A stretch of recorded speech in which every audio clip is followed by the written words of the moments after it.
Omuyimbi Pallaso, Homies Darling School, Movity Products nga bakulembeddwamu YK Benda, Zaila Baby munnange laba ekiri esaidi eno badduukiridde munnange abaana okuddayo ku ssomero anti kaseera munnange kakuza baana ku masomero bambita Geminati sinzira ku Geminati yugi ngenda kusaba video gimpe like obeera nga tonaba n'okusubscribinga nakyo kibeera kikulu nnyo nga bw'okiwulira kakati munnange ngenda kubeera nga ntandika ate ne YK Benda kosa ne mwana muwala muyite Zaila Baby ne Enule munnange nga bakulembeddwamu era nga wali munnange kampuni ya Movit munnange badduukiridde abaana okuddayo ku masomero.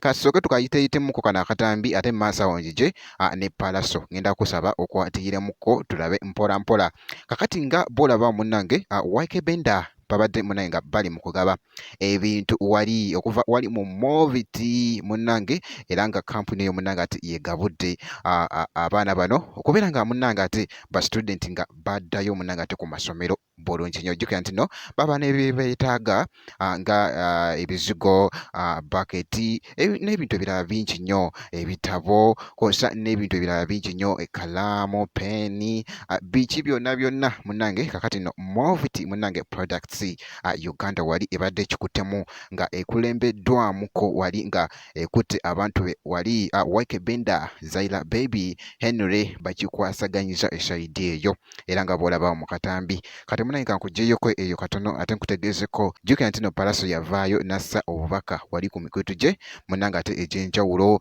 nga asaba munnange yenna ayagala okumwegattako mu kuyamba ate munnange ba student era nga kwaliko omwana oyo Pretty Witty munnange jjukira nti no TikTok naye era nga Pallaso wali nga bw'olaba munnange Homies Darling School era nga ebadde yawulira omulango ogwo munnange ogwa Pallaso era nga wali munnange nga essomero liyite Homies Darling School era nga yawulira munnange ate okusaba kwa gundi omulanga gwa Pallaso nayo yiino evuddeyo munnange era neeyamba abaana 10 nga mulimu ne TikTok ono omwana ono Pretty Witty wa Pallaso esaidi eno era nga bulaba mu katambi ako nga bwe kitambudde muganda wange kakati nekinyumidde Pretty Witty bamubuuzizza nti nno oyagala kufuuka ki mu biseera bibyo mu maaso ng'omaliriza okusoma mmere ki gy'olya kosa n'omwana omulala awo bonna munnange ate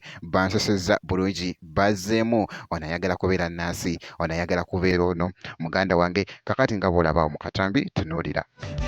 Hey, Pretty Witty. Hello, Uncle Pallaso. How are you today? I'm fine. You look fly. Oh my God, you look like a superstar. Thank you. What's your name, Pretty Witty? Your real name? My name is Louder. Nabatwa Witty. Nabatwa Whitney. Where do you live? I live where you Where you get it? What's your favorite color? My favorite color is green. Green. You love green, Daddy?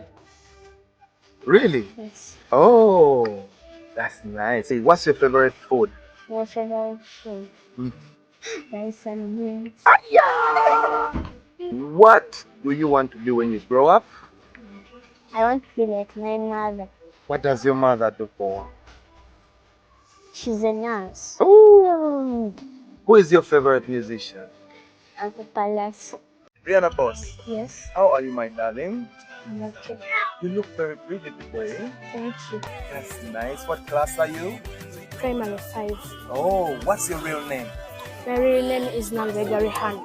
Nalubega Rihanna. Yes. Wengabi, Oluwangabi. Yes. Very nice. Well, Rihanna, where do you live? I live at Luel. In Luero. Yes. Very nice. What's your favorite color?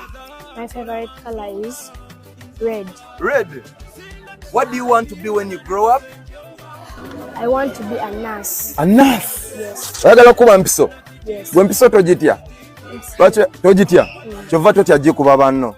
naye nga bambi bwe kityo munanga ate bwe kitambudde era nga twagala okwebaza essomero lino Homes Darren School Palaso ate kosa ne Moviti wali okubeera nga badduukiridde abaana okudda ku masomero kyakabi nnyo ate wali Zaila Baby YK Benda bwe kiti munanga ate bwe kitambudde ngenda kubeera nga nkomawo mu maaso eyo nezi update ndala making sure nti no osubscribinga video osobola ogimpya like n'okusharinga nakyo kibeera kitambuya ddala bulungi nnyo ngenda kubeera nga nkomawo mu maaso eyo katono nnyo bwe kiti